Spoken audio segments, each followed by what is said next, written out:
یہ عبداللہ ابن ابی نے یہ بات کی تھی ایک غزوے سے واپسی پہ، ایک انصار اور غریب مہاجر کا جھگڑا ہوا، اس کانٹیکسٹ میں بخاری میں حدیث موجود ہے۔ تو وہ اس مہاجر نے غصے میں اس انصار کو مارا، تو اب منافقین کو تو یہ موقع چاہیے تھے، انہوں نے کہا کہ جی وہ نسلی تعصب بھڑکانے کی کوشش کی۔ منافقین چونکہ مدینہ کے تھے اور انصار بھی مدینہ کے تھے، ان کا دیکھو نا، ہماری بلی ہمیں میوں، ہمارے ٹکڑوں پہ پلنے والے، اور آج یہ حالت ہے، یہ ہمیں مار رہے ہیں، تو اب ہم مدینہ جائیں گے نا تو ہم وہاں سے ان ذلیلوں کو باہر نکالیں گے۔ اب وہ ذلیل کو کہہ رہے تھے نبی علیہ السلام کو، صحابہ کو، یہ تو کلمات کفر ہے۔ کہنے والا کون؟ عبداللہ ابن ابی، لیکن اوپر سے کلمہ پڑھا ہے اور آ رہے جہاد سے واپس ہے، جہاد کار کے آ رہے ہیں۔ یہ کلمات سیدنا زید ابن ارقم نے سن لی، انہوں نے نبی علیہ السلام کو آ کے بتایا کہ یہ بکواس کی ہے عبداللہ ابن ابی نے، آج تو اس کی منافقت کھل کے سامنے آ گئی۔ حضرت عمر فاروق رضی اللہ عنہ نے کہا یا رسول اللہ اجازت دے، اس کا میں گلا کاٹ ہوں۔ آپ فرمایا چھوڑ دو، ورنہ لوگ کہیں گے یہ اپنے اصحاب کو قتل کرواتا ہے۔ عبداللہ ابن ابی کو بھی نبی علیہ السلام نے صحابی کہا ہے، قانوناً کلمہ گو تو تھا۔ آپ کے مولوی جو ہے نا کلمہ گو، دوسرے فرقے کے لوگوں کو مسلمان ماننے کے لیے تیار نہیں ہے۔ یہ صرف فرق دیکھ لیں آپ، یہ میں آپ کو کمپیریزن کروا رہا ہوں۔ اور نبی علیہ السلام کلمے کا اتنا احترام کر رہے ہیں کہ صراحتاً گستاخیاں دیکھ کے بھی صرف ظاہری کلمے کا احترام کر رہے ہیں، اور یہاں پہ مولوی آپ کو خود سے پہلے گستاخ رسول ڈکلیئر کرتے ہیں، پھر آپ کے کفر کے فتوے چڑھاتے ہیں، پھر آپ کے قتل کے فتوے جاری کر۔ تو زید ابن ارقم کو نبی علیہ السلام نے جب ان کی شکایت سنی، عبداللہ ابن ابی کو بلوا لیا، تو ظاہر منافقین تو آپ پڑھ چکے ہیں، انہوں نے جھوٹ ہی بولنا تھا، اس نے انکار کر دیا تھا۔ اس نے کہا جی یہ لڑکا جھوٹ بول رہا ہے، منڈے نے جھوٹ مارا ہے، ایسی گل تو ہو سکتا ہے یا رسول اللہ سے کریے۔ تو آپ علیہ السلام نے پھر خاموشی اختیار کر لی۔ تو زید ابن ارقم کہتے ہیں مجھے بڑا دکھ ہوا اس موت کا، کہ میں نے تو خود بات سنی ہوئی تھی، اور حتیٰ کہ یہ حالت ہوگی کہ صحابہ کرام میں بھی چیمے کو یہ شروع ہوگی کہ یہ جو ہے لڑکا ہے نا منڈا کھنڈا، یہ لڑائی کرواؤ سی کولوں ہی گال بنا کے، کیونکہ نبی علیہ السلام نے بہانہ جو قبول کر لیا اس کا، اب کوئی مطلب وہ ویڈیو ریکارڈنگ تو ہے نہیں تھی، اور علم غیب تو ہے ہی نہیں تھا نا، وہ تو بعد میں پیدا ہوا ہے نا۔ سارے علم غیب کے جو جعلی عقیدہ ہے جو بنایا ہوا ہے، ایک تو وہ ہے جو اللہ وحی کے ذریعے بتایا، وہ تو ٹھیک ہے، جو باقی بنایا ہوا ہے تو بعد کی پیداوار ہے نا، ورنہ تو صحابہ کرام کہتے ہیں یا رسول اللہ آپ علم غیب ہے آپ خود ہی بتا دینا۔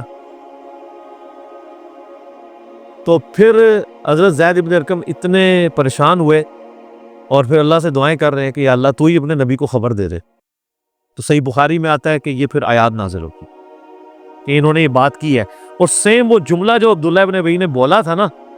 تو وہ یہی بولا تھا لَإِن رَجَعْنَا إِلَى الْمَدِينَةِ لَيُخْرِجَنَّ الْأَعَزُّ مِنْهَا الْأَذَلَّ۔ پھر تو ظاہر قرآن بچنا تھا، لیکن نبی اسلام فرمایا چھوڑو، درگزر کرو۔ ظاہری طور پہ تو کلمہ پڑھتے ہیں،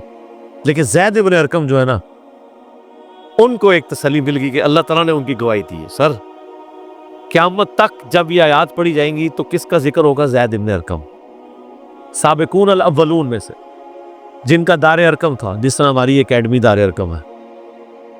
کیونکہ نبی اسلام کو تو بیت اللہ شریف میں دعوت و تبلیغ کا کام نہیں کرنے دیتے تھے نا، وہ تو آپ نے گھر دار ارقم، اسی کے اوپر وہ جماعت اسلامی انہوں نے اسکول بھی بنائے ہوئے ہیں دار ارقم، کہ نبی علیہ السلام کا وہ ایک اکیڈمی تھی جس میں آپ لوگوں کو تعلیم دیا کرتے تھے۔ اور یہ یعنی سینئر صحابہ میں سے ایک تو شروع میں مسلمان ہوئے اور آخر میں فوت ہونے والے مسلمانوں میں سے۔ غدیر خم کی حدیث بھی سر زید ابن ارقم نے روایت کی، صحیح مسلم کی، قرآن اور اہل بیت۔ اور جو جامعہ ترمذی میں حدیث ہے کہ پہلا شخص جو اسلام لایا وہ علی ابن ابی طالب ہے، وہ حدیث کے راوی بھی زید ابن ارقم۔ ٹھیک ہو گیا۔ اور پھر جنگ صفین کے موقع پہ جب مولا علی نے صحابہ کرام کو کھڑے کر کے غدیر خم کی حدیث سنائی، اور پھر کہا کہ نبی علیہ السلام نے یہ بھی فرمایا تھا کہ من کنت مولا فہذا علی مولا، تو 24 صحابہ نے وہاں گواہی دی۔ ایک بندہ کہتا ہے کہ میں وہاں سے اٹھا،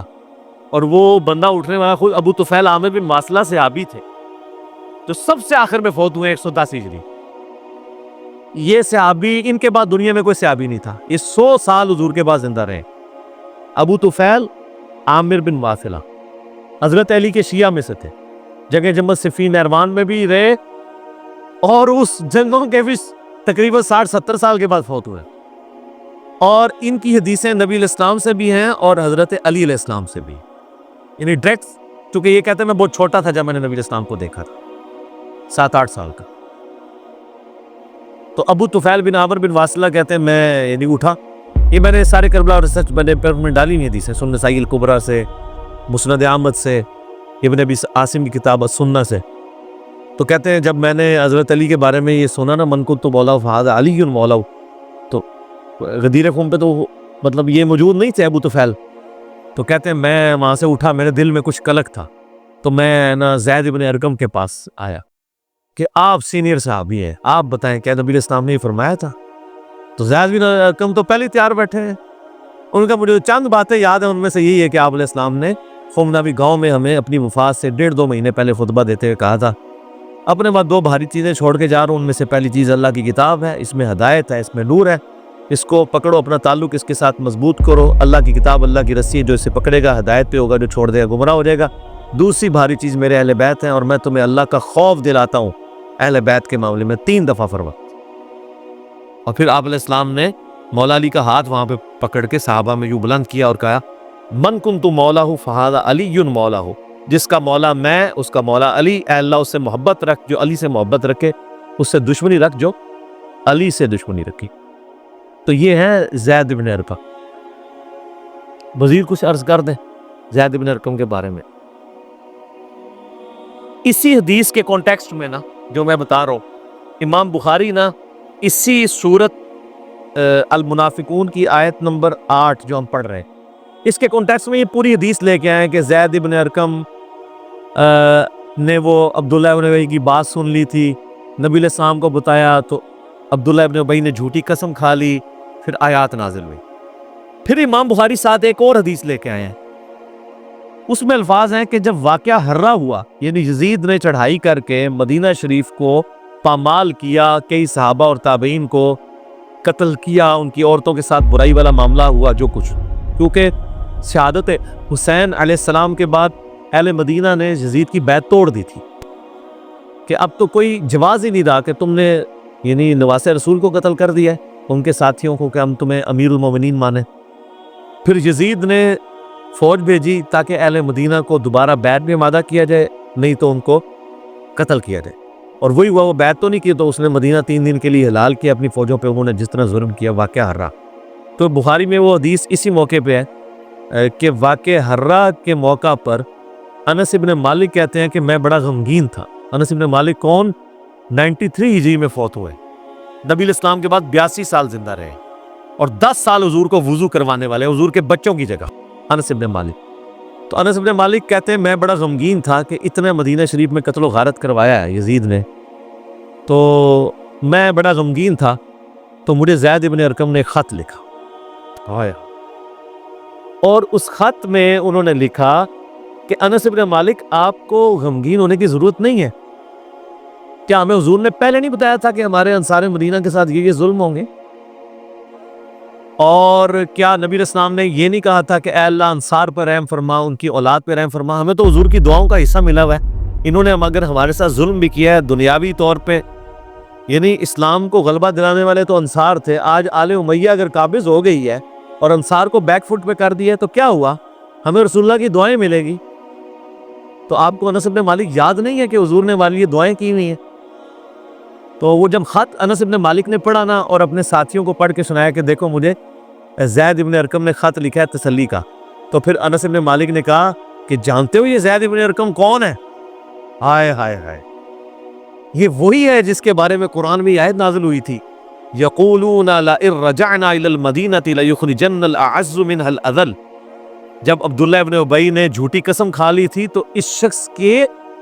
اللہ تعالیٰ نے توثیق قرآن میں نازل کر دی، یہ اس شخص بندے کا میرے پاس خط آیا ہے۔ انس ابن مالک جیسا بندہ بھی کہہ رہا ہے کہ مجھے زید ابن ارقم کا خط ہے، حالانکہ انس ابن مالک خود کتنی بڑی شخصیت ہے،